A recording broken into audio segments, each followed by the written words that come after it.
so fixated on how important their career was, dressing in the finest clothes, driving the fanciest cars, and being as powerful as possible. Adam watched and was reminded of hive insects, slaves to their life. The fury that burned throughout his veins was cascading toward a symphony of rage. His facial muscles twitched as he sat on a bench and watched the worker drones buzz by.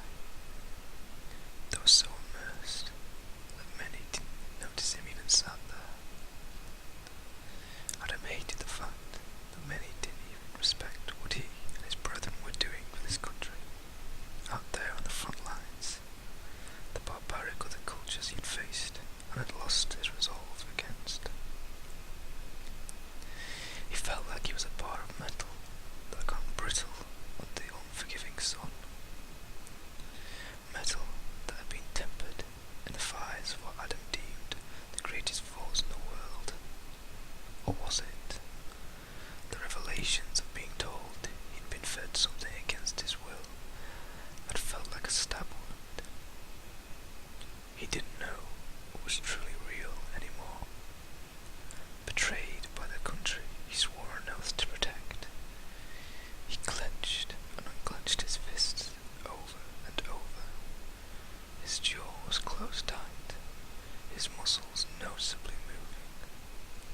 Adam's eyes rigidly stared ahead in his infamous glare, as his mind wandered over how much he wished for something violent to happen. Brief and undetailed images flashed across his eyes in crimson, with silent screams. The aftermath Adam envisaged was him stood triumphant and panting, sweat and blood running across his heaving body. Shaking his head, a question crossed Adam's mind. Is this me, or is this their version of me? The sweet release of a calm, green field momentarily crossed his mind, relaxing him.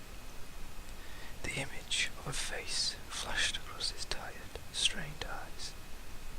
She was pale, soft, and beautiful. Adam took in a sharp intake of breath, followed by a slow release, along with the release of the soothing image. Adam's eyes flicked open. He awoke to a dark, quiet street. He was still sat on the bench.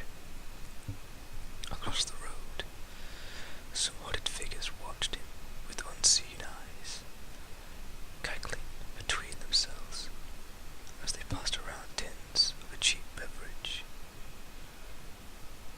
Adam ignored them and tried to picture the face again. Who was it? Where did he remember it from? Why did it bring him both happiness and emptiness? The raw energy that flowed through his body now ebbed away, making Adam feel weak. He didn't care anymore.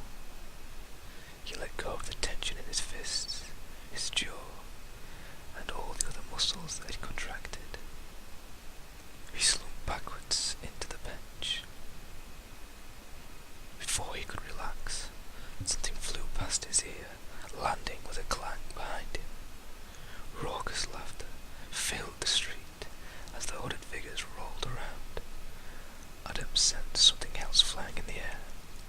Without looking up, he caught it before it hit his face. The laughter abruptly stopped. Adam looked up and saw the dark, twisted faces of the hooded figures, as if they were minions of death himself. He felt only rage, and he let go. Jumping to his feet, with giant bounds, Adam quickly reached the figures, grabbing the closest by the neck, twisting it unceremoniously, and he let it fall to the ground, limp. The others stood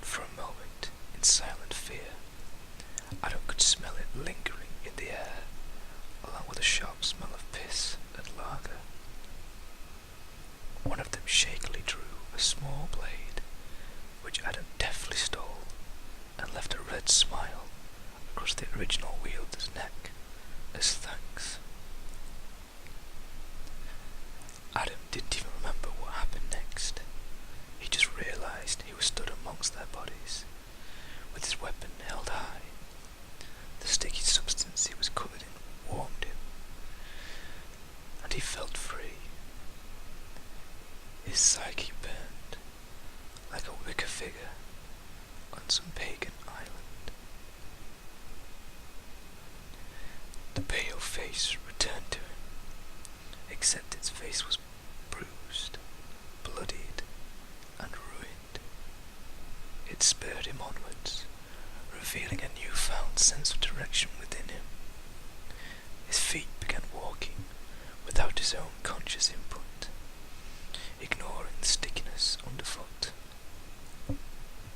He didn't even know how long he'd been going when he stopped in front of a door, its red hue matching both his mindset and the colour that covered his clothes. The door opened.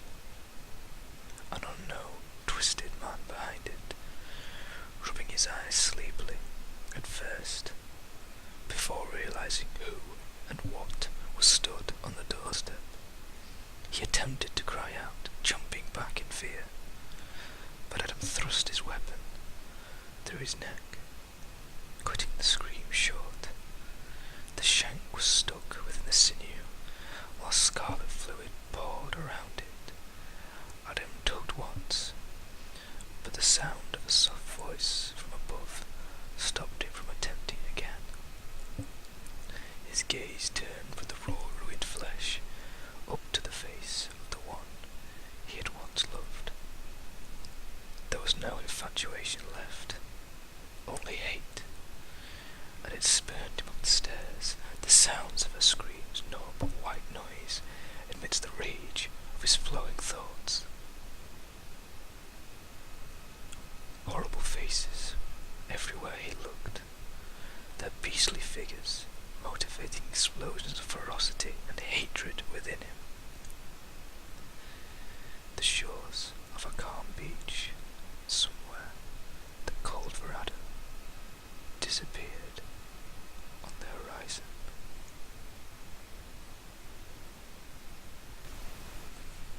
Chapter 5. Curiosity. Doctor, I knew you'd come back. The young psychiatrist looked up slowly, her hands beginning to shake uncontrollably.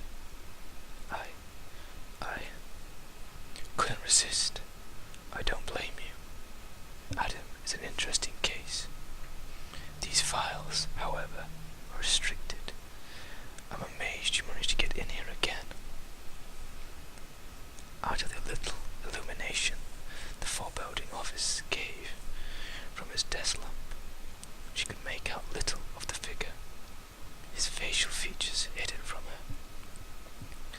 The most notable thing about him was a musky smell that the doctor vaguely recognized, her mind flitting to past boyfriends. Shaking herself mentally, the doctor looked around desperately for anything to aid in an escape. But the fear was gnawing at her from the back of her mind. It was telling her that she was fucked. And yet, a steely resolve slowly formed within her, and she felt her gut tighten as she found the strength to speak. Why did you do this to him? She asked, her voice shaky at first, but hardening as she found her confidence. The figure chuckled dryly, his creepy voice making her hair stand on end. He was serving his country. Do you even realize what you've done to him? Her voice found more stability and rose in volume. He was silent for a moment. We know now that there are issues with the program. In the darkness, she could see him pull something out from within his jacket, and her heart began to pound so hard she could feel it in her mouth. It appears you know more than was previously assumed. This is nothing personal. Before he had even stopped speaking, the adrenaline had already kicked in for her, and she cast up the lamp on the desk with a lash of her hand, the plug ripping violently from the socket, striking her forearm as the appliance led it through the air toward her would-be assassin, who blocked it with a cry of surprise as the room descended into complete darkness. She crouched under the table, trying to hold her breath, and waited. It took only a moment of his impatience to give his position away.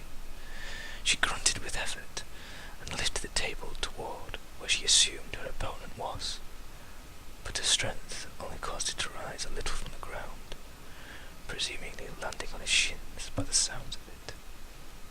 Flailing as she did so, the doctor jumped by him into where she assumed the doorway was, her arms colliding with both soft flesh and stiff wooden frames. Stumbling, she managed to get into the corridor, soft light incandescently brightening her path ahead, of which she sprinted. A strange thought crossed her mind of how lucky she was to have not chosen heels today, but it was cut short due to her right leg giving way as she stepped on it, and in that moment she heard the dull thud. Only when the warm, crimson liquid began pouring did the doctor realize it was the sound of a bullet leaving a silenced pistol and ripping through her body. Turning over, she saw the figure approaching, like the Grim Reaper himself. The shadows seemed to form around him as she desperately used her arms as shaking oars to push herself away from him. The doctor was tempted to scream for help, but she knew no one would hear, and it would only give this guy some perverted satisfaction. But the pain really began to hit her, and she had to bite down on her lip to stop herself from whimpering. The assassin was now upon her. With her eyes swimming with tears, she looked up. She still couldn't even make out any features due to the blur in her vision, and the smell of smoke and sulphur was burning in her nose, masking the aftershave he wore. As the saying goes, he drawled.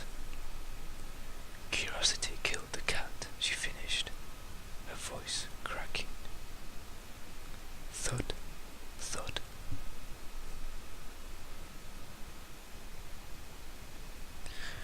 Well, I hope you enjoyed Monster. I do have other pieces of writing, but they're not great. Then again, I'm not a massive fan of my own work. I'm still improving, and when I go back to look at work I've done, I'm constantly editing it and finding problems. Then again, I suppose these are very